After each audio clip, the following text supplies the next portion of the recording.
ផ្លូវក្នុងសង្កាត់សៀមរាបកាន់តែស្រស់ស្អាតនិងមានសុវត្ថិភាពក្រោយអំពូលសូឡា40ដើមបានដំឡើងរួចរាល់ជួយសម្រួលដល់ការធ្វើដំណើរនៅពេលយប់អំពូលសូឡាចំនួន40ដើមគិតជាទឹកប្រាក់សរុប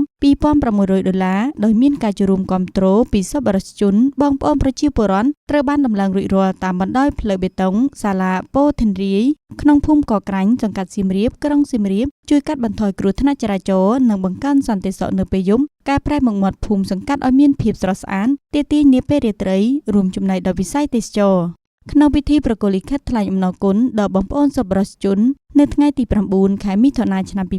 2026លោកម៉ៃសាមេតចៅសង្កាត់សៀមរាបបានបញ្ជាក់ថានេះជាសមិទ្ធផលថ្មីមួយបន្ថែមទៀតសម្រាប់បងប្អូននៅតាមបណ្ដោយផ្លូវបេតុងសាលាពោធិនរាយដែលបានចូលរួមជាមួយរដ្ឋបាលសង្កាត់ក្នុងការអភិវឌ្ឍហេដ្ឋារចនាសម្ព័ន្ធនិងដំឡើងបង្គោលភ្លើងបំភ្លឺផ្លូវដែលដោយថាមពលព្រះអាទិត្យចំនួន40ដើមការបំពាក់ភ្លើងបំភ្លឺផ្លូវនាពេលនេះបានកែប្រែមុខមាត់ថ្មីដល់ភូមិសង្កាត់ធ្វើឲ្យដងផ្លូវមានភាពស្រស់ស្អាតនិងទាក់ទាញនាពេលរាត្រីនិងទទួលស្វាគមន៍ដល់ភ្ញៀវទេសចរទៀតផង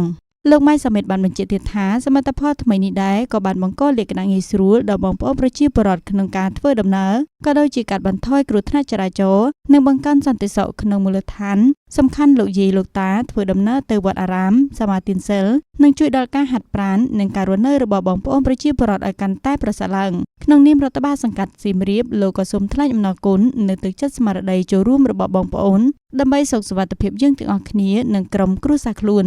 ជាមួយគ្នានេះចៅសង្កាត់ក៏បានជំរុញដល់បងប្អូនប្រជាពលរដ្ឋចូលរួមក្នុងការថែរក្សានូវសមិទ្ធផលដែលកើតមាននៅក្នុងមូលដ្ឋានខ្លួននេះឲ្យបានប្រើប្រាស់យូរអង្វែងស្របជាមួយគ្នានេះក៏សូមឲ្យបងប្អូនចូលរួមអនុវត្តគោលនយោបាយភូមិឃុំសង្កាត់មានសុវត្ថិភាពក្នុងការប្រយុទ្ធប្រឆាំងបទល្មើសឆបោកតាមប្រព័ន្ធបច្ចេកវិទ្យានិងគ្រឿងញៀនល្បែងស៊ីសងគ្រប់ប្រភេទកុំឲ្យកើតមានឡើងនៅក្នុងសង្កាត់យើងផងដែរ